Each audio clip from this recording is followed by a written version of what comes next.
সেই জিয়াউর রহমানের স্ত্রী বলেছিলেন গণতন্ত্রের আপসহীন নেত্রী, যিনি একদিকে বলেছিলেন ওদের হাতে গোলামির জিঞ্জির, আমাদের হাতে স্বাধীনতার পতাকা। সেই রাজনীতি আজকে বাংলাদেশের জাতীয়তাবাদী স্লোগান তুলে আমাদের সীমান্তে বাংলাদেশের মানুষকে নাগরিকের মর্যাদা ক্ষুণ্ণ করে ভারতের হায়দ্রাবাদের মতন আরেকটি তাবেদার রাষ্ট্র বানানোর কার্যক্রম চালাচ্ছে। শুনে রাখুন, বাংলাদেশের তরুণ প্রজন্ম 18 কোটি মানুষ।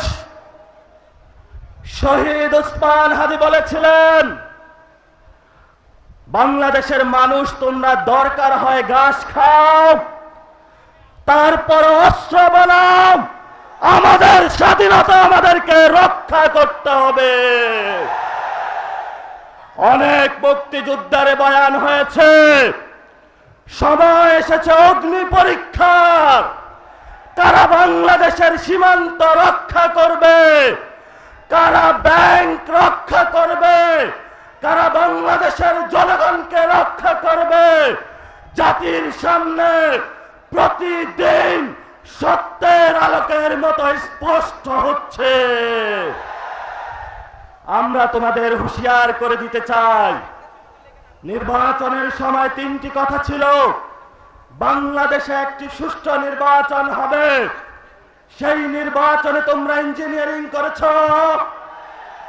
দেশপ্রেমিক জনতাকে, যারা ঐক্যবদ্ধভাবে বাংলাদেশের পক্ষে ভোট দিয়েছিল, সেই জনগণকে ধোঁকা দিয়ে প্রতারণা করে দিল্লির সাথে মিলে বাংলাদেশের মানুষকে বঞ্চিত করে এখন গেরুয়া পতাকা আমার বাংলাদেশের সীমানায় হাজির করেছ। বাংলাদেশ থেকে আমরা স্পষ্ট বলতে চাই, বাংলাদেশে আমরা কোন সীমান্তের হত্যাকাণ্ড সমর্থন করি না। বাংলাদেশে যারা বলতে চায় ভারত এবং বাংলাদেশের স্বপ্ন ভিন্ন, আমরা সেখানে প্রশ্ন করতে চাই, বাংলাদেশের এবং ভারতের স্বপ্ন সেদিনেই অভিন্ন হবে যেদিন সীমান্তের হত্যাকাণ্ড বন্ধ হবে, যেদিন আমাদের নদীতে পানি আমরা বুঝে পাব, সেদিনেই অভিন্ন স্বপ্ন বাস্তবায়ন হবে।